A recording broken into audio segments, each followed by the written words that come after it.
Finally, we're starting to see some PSA 10s from Scarlet and Violet era eclipse $1,000 in price. There's been some recent sales amongst some strong special illustration rares as well as some illustration rares north of $1,000. So what does this mean? What does this mean for the Scarlet and Violet era? What does it mean for collectors? What does it mean for investors? Is this good news? Well, in my opinion, of course it is. And I suppose to outline the crux of this argument, there'd been, I suppose, some criticism towards Scarlet and Violet era for a while.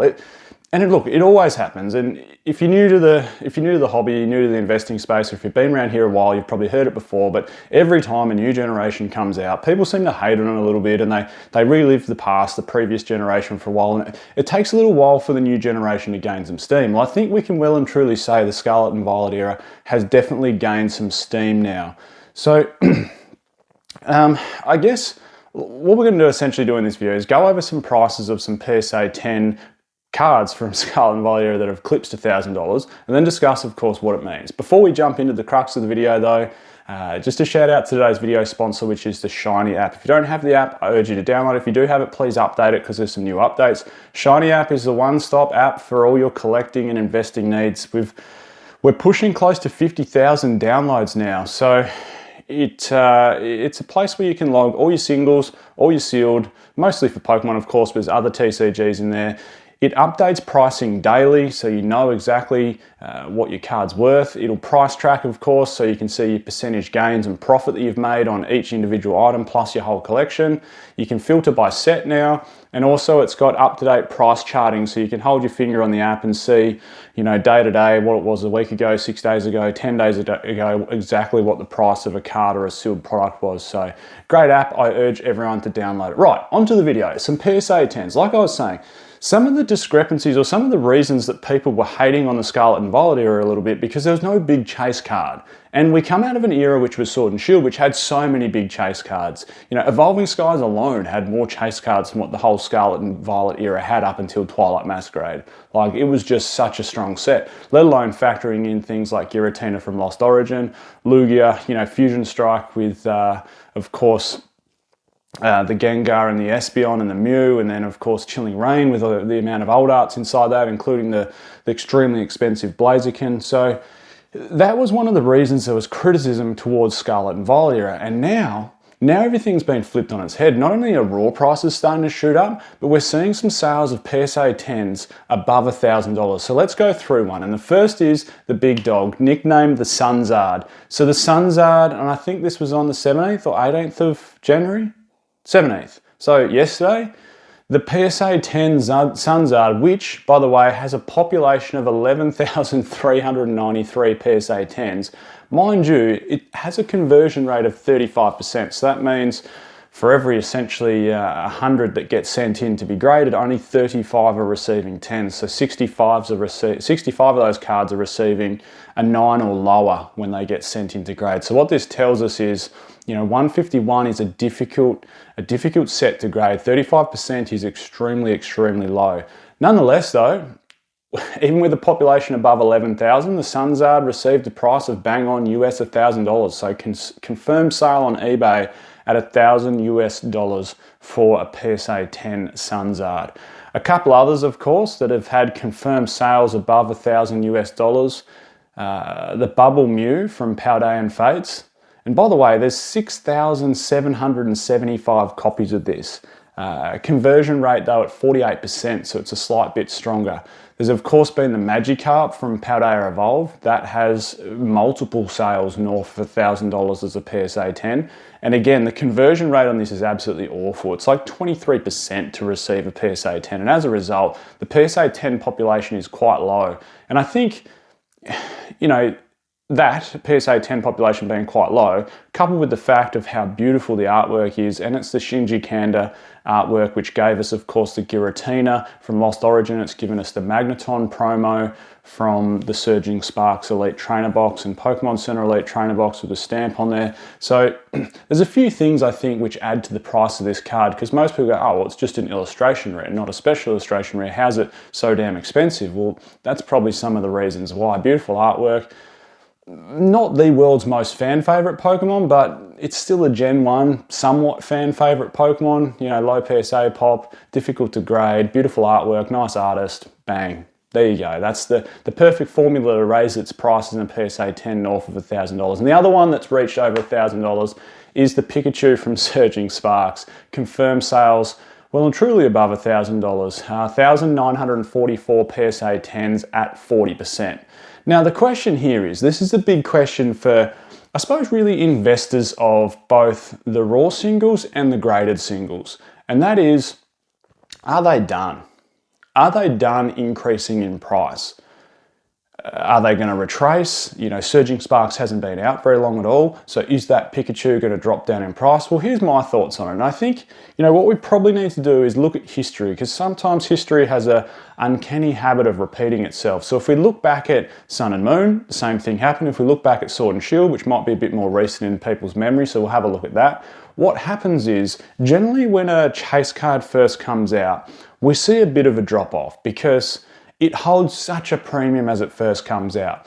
Because maybe, you know, they're first to market. Maybe people have been, you know, they don't want to chase or rip open 1,000 packs, but they want to be one of those first people to have, you know, the Pikachu in a PSA 10 from Surging Sparks. Or they want to be one of the first people to have, you know, this new Sunbreon from Prismatic Evolution. So they pay up for it. You'll see exorbitant prices on eBay, like in day one of release. And then, you know, over the coming days and the coming weeks, we start seeing that price sort of level out and get to a place where it maybe should be, or where the market realizes its price should be. And then what will inevitably happen is, as more and more supply hits the market, sometimes depending on the difficulty of pull rates, like when a set first comes out, there needs to be some people, you know, logging the data so we can see exactly what the pull rates are. Once that gets confirmed, a card will reach its sort of equilibrium. In some cases, it might pop back up, like Greninja from Twilight Masquerade. At launch, that sort of went up in price because it was the first, I suppose, real difficult chase card to pull from the Scarlet and Violet era. They really lifted up the pull rates in Twilight Masquerade. In most cases, though, it generally drops down in price a little bit, and then as time goes by a little bit and, you know, maybe the first print wave's done or the second print wave's done, and maybe it even gets to the point where people realize this set's now out of rotation and we're probably never going to see any more, or not many more of these hit the market. And that's sort of the stage, if we look back to Sword and Shield, like I said, things like the Giratina V alt art, you know, the Gengar alt art from Fusion Strike, the Umbreon VMAX, of course, from Evolving Skies. People are realizing, hold on, this is close to it. There's going to be more and more, you know, PSA 10s trickle out onto the market, and more raw copies trickle out on the market. But it's not going to be anything like the explosion when the set first comes out. I don't know what Umbreon VMAX's PSA 10 population is. It's probably somewhere around, I don't know, 15,000 or something. But it's at the stage now that, you know, what, we might get, you know, another 100 every 6 months or something, will grade a PSA 10, I don't know, maybe more than that. But it's at the stage where, you know, people are feeling that there might be a cap on its population and we're not going to get any more of it. So to answer the question, are these cards done? Like, you know, is the Sunzard from 151 done? Is the Bubble Mew done from Paldean Fates? Is the PSA 10 Pikachu from Surging Sparks done? You know, is there more room for growth in these PSA 10 Scarlet and Violet era cards? And the answer is, it depends. And I know that's probably a bit of a sitting on the fence sort of answer, but what I mean by that is, let's say the Magikarp, right? Let's take that example. Let's say Paldea Evolve printing is done. We got a small reprint recently. The set's getting incredibly close. I think it's in what, is it April, May? It can't be far away. It's got to be only 3 months away. That this set's 2 years old. And look, there's every chance it could get reprinted, but with the amount of demand for modern sets, you know, Surging Sparks and Prismatic Evolutions and Journey Together around the corner, and, you know, of course, the Rocket set on its way. Stores cannot get enough of those sets for customers, let alone, does it make sense for the printers to go back to Paldea Evolves and give it another reprint? Not really, it doesn't seem to. So we could argue that maybe that set's done with its printing, and if it is done with its printing, I think there is more room for growth for this Magikarp. But then, adversely, if we look at something like the Pikachu from Surging Sparks, let's say, we know there's demand for Surging Sparks still. Let's say population's low, it's only at 1,900, you know, there's going to be more and more sent in for grading. There's probably plenty of people waiting for their PSA return for the Pikachu from Surging Sparks. And let's say in the next 12 months time, this pops up to 10,000 population. Well, I think that's going to have a little bit of an impact on the price. I think maybe it's going to retrace a little bit. Is it the most, like, it's a fan favorite Pokemon, of course, but is it the most fan favorite artwork of that Pokemon? I don't think this come out and people went, wow, like, what a damn good looking card. Most people are like, yeah, I like it. Some people are like, yeah, I like it. And other people are like, nah, I don't like it. So what I'm getting at is the other side of the coin with Surging Sparks is, okay, we're going to get a massive growth probably in PSA 10 pop, but then we could also get reprints of this set, and that could have another impact on it. You know, I'm not saying this is anything like the Rainbow Pikachu from Vivid Voltage, but you got to remember what happened there. It all depends on, you know, the amount of volume that gets printed and the total PSA 10 population. I think it's worth a good $1 at the moment because there's not too many PSA 10s on the market. 1900, yes, I know sounds a lot, but in the grand scheme of things on a modern card, it's actually not that much. Now, the other thing is Bubble Mew, if we return to that, which has got recorded sales above $1,000, 6,700 PSA 10 population. Same thing. If Paldean Fates gets a reprint, could have a negative impact on it. However, if Paldean Fates somehow, based on the demand for all these modern sets, dodges a reprint, we could see this card just blow up in price even more. It could quickly become a $1,500 PSA 10 card, as could Magikarp from Paldea Evolve. That could quickly become a $1,500 PSA 10 card. And look how low its pop is. What if Magikarp's pop stays below 2,000 PSA 10s? Because we all know how hard it is to grade, and then there's no more product come out because there's no more reprints, and all of a sudden this could eclipse to a $1,800 or $2,000 PSA 10 card, and it could be one of the most expensive PSA 10 cards from the whole Scarlet and Violet era. And then the other side of the coin from a collecting/investing side of things is what impact does that have on the sealed side of things? So, the sealed product generally will have a direct correlation to what the singles are doing, and vice versa. It's almost like in some cases the chicken or the egg, isn't it? Is the chase cards going up because the booster box is going up, or is the booster box going up because the chase cards are going up? Now, I just want to keep one thing in mind, or almost finalize this video with one thing. So on that whole, singles going up and booster boxes going up, what I want to get at with this is, let's talk Paldea Evolve. So Magikarp in a PSA 10 is worth good money at the moment. We know that. And let's say, like I was saying, no more reprints and it's worth even more money. Like it goes up to being a $1,500 or an $1,800 or even a $2,000 PSA 10 card. Not saying that's going to happen, but it could happen. And let's say it does for argument's sake. And then booster box goes up accordingly. Keep in mind with the sealed product, yes, it's a collectible in its own right, and it'll have that natural gain in value because, there's going to be less and less sealed versions of the booster box on the market.